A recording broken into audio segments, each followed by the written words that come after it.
नमस्कार दोस्तों, स्वागत है आपका हमारे इस YouTube चैनल में। दोस्तों, मरने के बाद स्वर्ग पाने के लिए इंसान क्या-क्या, कौन-कौन से कर्म और कितने पापड़ बेलता है। अपनी इच्छाओं का दमन कर के दान दक्षिणा देता है। किस लिए? तो सिर्फ इसलिए कि इस जन्म में तो सुख शांति और स्वर्ग के आनंद की अनुभूति नहीं हुई। कम से कम मरने के बाद तो स्वर्ग मिले, लेकिन क्या आपके मन में भी कभी भी यह शंका नहीं आई कि क्या वास्तव में स्वर्ग और नर्क है या नहीं? अगर है तो ब्रह्मांड में कहाँ पर है? तो आइए हम जानते हैं स्वर्ग और नर्क क्या है। दोस्तों, हमारे धर्मपरायण लोगों ने अपनी तीव्र कल्पना शक्ति से हमें विस्तार से बताया है कि स्वर्ग क्या है, स्वर्ग में क्या क्या सुविधाएं हैं और नर्क में कितना कष्ट होता है। उन्होंने यह भी बताया है कि स्वर्ग में इंद्र, वरुण, सूर्य आदि देवता रहते हैं। पृथ्वी की सारी पुण्यात्माएं स्वर्ग में ही रहती हैं। देवताओं और पुण्यात्माएं मदिरा पान करते हुए अप्सराओं का नृत्य देखते रहते हैं। स्वर्ग में सब आनंद ही आनंद, सुख ही सुख है। इसके विपरीत नर्क में पापियों को उनके पापों के अनुसार सजा यातनाएं दी जाती है। गरम गरम तेल की कढ़ाई में डाला जाता है, बिजली के शॉक लगाए जाते हैं और विभिन्न प्राणी दर्द से कराहते रहते हैं, चिल्लाते रहते हैं। स्वर्ग और नर्क बोले तो यही दृश्य हमारे आंखों के सामने आता है। दोस्तों, स्वर्ग और नर्क कहाँ पर है? दोस्तों, ऐसा कहा जाता है कि स्वर्ग ऊपर है और नर्क नीचे है।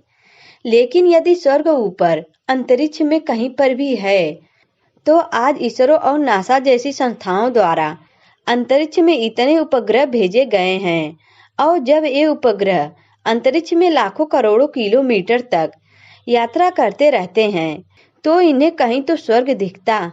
ठीक उसी तरह जमीन के भीतर, समुद्र के अंदर सैकड़ों फुट तक खुदाई करने पर भी आज तक कहीं भी नर्क नहीं मिला।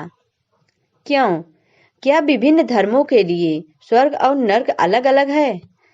हिंदू धर्म में स्वर्ग की कल्पना में एक सभागृह में देवतागण मदिरा पान करते हुए बैठे हुए हैं और अप्सराओं का नृत्य चल रहा है।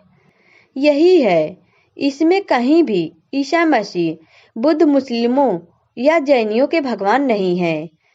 हिंदुओं के स्वर्ग में बाकी धर्मों के देवी देवता क्यों नहीं रह सकते? इसी तरह मैंने कहीं पर पढ़ा था कि जैनियों के मंदिरों में स्वर्ग का हवाई चित्र बना हुआ रहता है, जिसमें सभी 24 तीर्थंकरों के मकान बने हुए हैं, पर उनमें कहीं भी कृष्ण, बुद्ध, ईसा मसीह का घर नहीं है। क्या जैनियों का स्वर्ग सिर्फ जैन साधुओं के लिए ही है?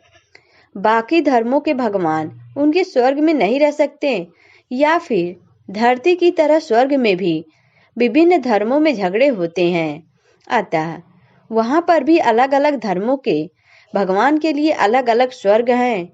यदि स्वर्ग में भी धार्मिक भेदभाव है, तो क्या हम उसे स्वर्ग कह सकते हैं? दोस्तों, गीता में लिखा गया है कि आत्मा पर किसी भी चीज का कोई प्रभाव नहीं होता। आत्मा न पानी में डूब सकती है, न हवा में उड़ सकती है और न ही अग्नि में जल सकती है। तो फिर सोचिए कि जब किसी पापी को नर्क में सजा दी जाती है, तो कैसे दी जाती है? दोस्तों, इस बात से साबित होता है कि स्वर्ग और नर्क सिर्फ हमारी कल्पनाएं हैं और कुछ नहीं।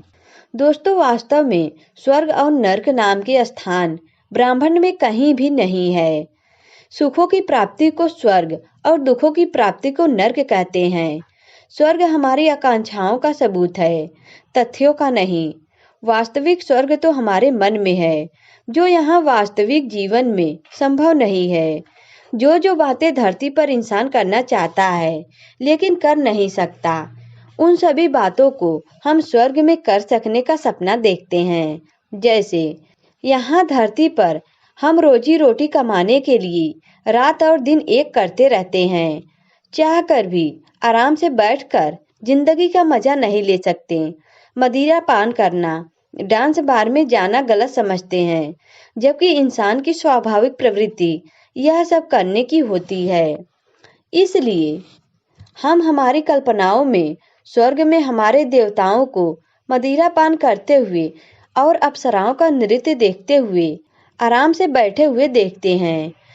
जो लोग गर्म स्थानों पर रहते हैं, उनके स्वर्ग में ठंडी ठंडी हवाएं बहती हैं, एवं जो लोग ठंडे इलाके में रहते हैं, उनके स्वर्ग में गर्मी रहती है।